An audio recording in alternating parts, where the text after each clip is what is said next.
इस लड़की की गाड़ी बीच रास्ते में बंद पड़ गई है। एक ट्रक इसके पास आके रुकता है। ट्रक ड्राइवर हेल्प के लिए पूछता है, पर लड़की इस अनजान ट्रक ड्राइवर पर भरोसा नहीं करती। फिर वहाँ एक कार आती है जिसमें एक शरीफ दिखने वाला बंदा होता है, तो लड़की उसकी कार में बैठ जाती है, पर उसे पता नहीं है कि उसने भारी गलती कर दी है, क्योंकि उसे सीट के नीचे डेड बॉडी नजर आती है। पता चलता है ये शरीफ दिखने वाला आदमी एक सीरियल किलर है जो इस हाईवे पर जवान लड़कियों का मर्डर करता है। अचानक कार रुकती है और ये आदमी इस लेडी को टूल से मारकर खत्म कर देता है। नेक्स्ट सीन में दिखाई पड़ता है कि एक बस में कुछ लोग सवार हैं जो इसी रास्ते से जा रही है। तब ड्राइवर सबको बताता है कि कुछ दिन पहले इस जगह से एक औरत लापता हो गई थी। तब रेडियो पर अनाउंसमेंट होता है कि एक एक्सीडेंट हुआ है जिस वजह से सारे रास्ते बंद हो चुके हैं। तब ड्राइवर कहता है कि उसे दूसरा शॉर्टकट रास्ता पता है, तो सारे लोगों को जल्दी पहुंचना होता है, तो सब लोग ड्राइवर को उस रास्ते से जाने के लिए कहते हैं। अब ड्राइवर बस को उस रास्ते पर मोड़ लेता है। थोड़ी देर बाद बस एक टनल में एंटर करती है।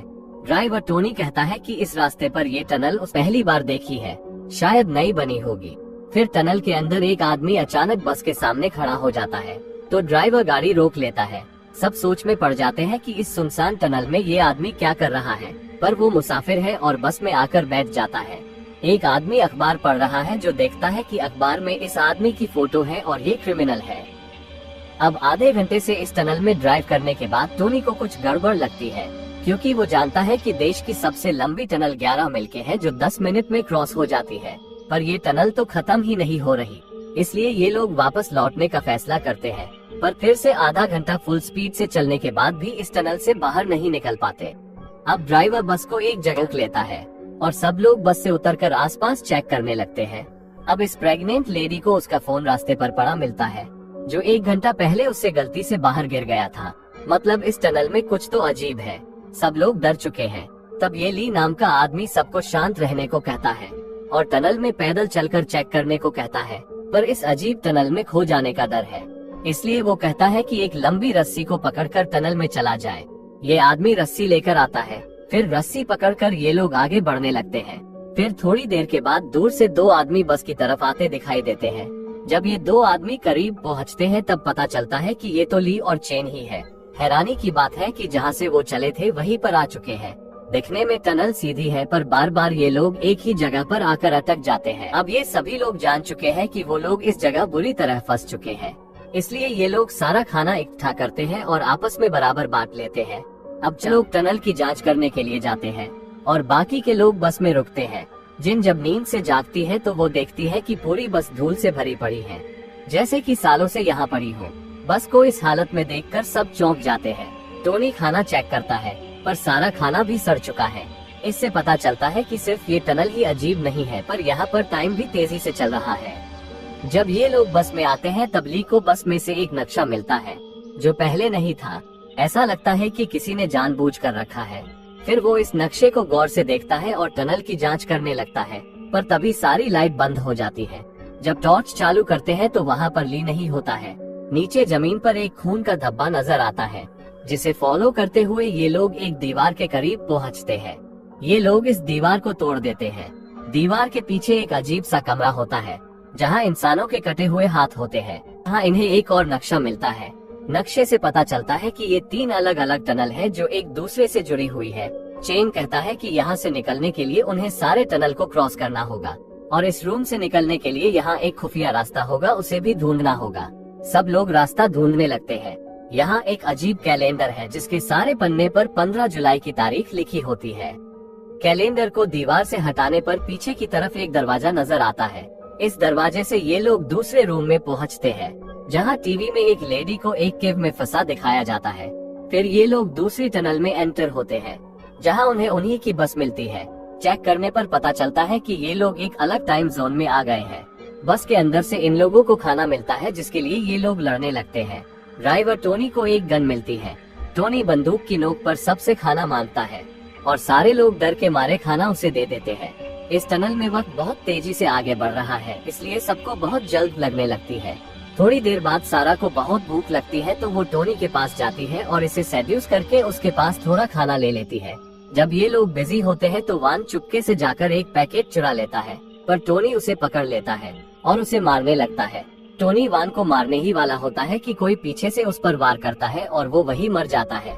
सब लोग ये देखकर हैरान हो जाते हैं। वान को बहुत भूख लगी होती है, इसीलिए वो खाने की तलाश में गाड़ी के नीचे देखता है। बस के नीचे उसे एक ड्रेनेज हॉल दिखता है, तो सारे लोग उस ड्रेनेज हॉल के अंदर चले जाते हैं। फिर ये लोग एक और अजीब से दिखने वाले कमरे में पहुंच जाते हैं, जिसमें कुछ अजीब तस्वीरें और इंसान के कटे हुए बॉडी पार्ट्स रखे हुए होते हैं।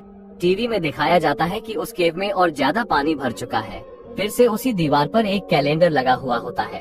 कैलेंडर को हटाते हैं तो एक और खुफिया दरवाजा नजर आता है।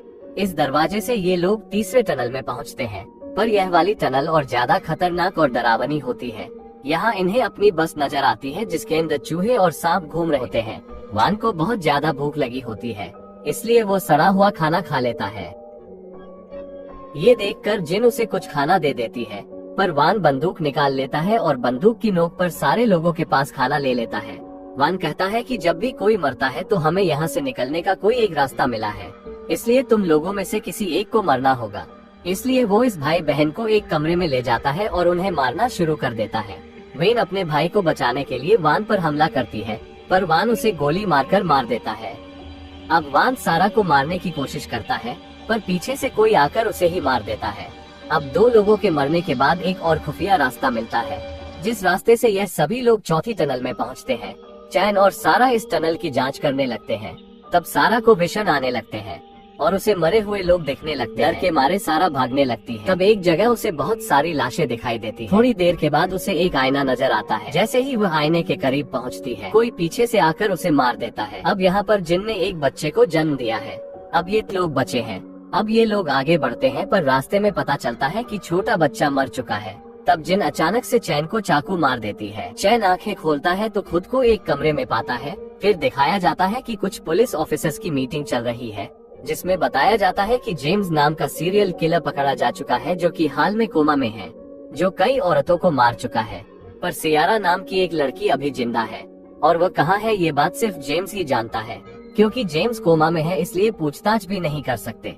इसलिए पुलिस टेक्नोलॉजी और साइकोथेरापिस्ट की मदद से जेम्स के दिमाग में जाकर पता लगाने की कोशिश करती है कि उसने सियारा को आखिर कहाँ रखा है। अब पता चलता है कि जेम्स के दिमाग में जाने वाला साइकोथेरापिस्ट कोई और नहीं बल्कि चैन ही है, और सियारा चैन की बीवी ही है, जिसे बचाने के लिए चैन ये सब कुछ कर रहा है। अब तक आपने जो भी देखा वो सब जेम्स के दिमाग के अंदर का विजन था। फिर उन्हें एक क्लू मिलता है, जिस पता चलता है कि सियारा को नदी के आसपास कहीं एक केव में रखा गया है। पुलिस उसे चारों तरफ ढूंढती रहती है, पर पता चलता है कि अगले कुछ घंटों तक खूब बारिश गिरने वाली है, जिसकी वजह से नदी के करीब की सारी केव में पानी भर जाएगा। इसलिए सियारा को जल्द से जल्द ढूंढना होगा। अब चैन पुलिस ऑफिसर को पूछता है कि जेम्स के विजन में सारे कैलेंडर पर 15 जुलाई की डेट क्यों थी। तो ऑफिसर उसे बताता है कि इसी दिन उसके माँ बाप मरे थे। उसकी माँ का किसी से अफेयर होता है, जिसके झगड़े में उसकी माँ जेम्स के बाप को मार देती है। इस हादसे से जेम्स के दिमाग पर गहरी असर होती है। इन सभी लोगों को जेम्स के दिमाग में इसलिए पैदा किया गया क्योंकि इनके जरिए जेम्स के दिमाग से क्लू हासिल किया जा सके। ये सभी लोग जेम्स की जिंदगी से ताल्लुक रखते थे, पर टनल में एक और शख्स था जो लोगों को मार रहा था, जिसके बारे में अब तक कुछ पता नहीं चलता। अगले दिन चैन का सामने जेम्स से होता है, तो चैन उसे अपनी बीवी का पता पूछता है, पर जेम्स उसे कुछ भी नहीं बताता, पर उसे अपनी जिंदगी के अलग हिस्से दिखाता है।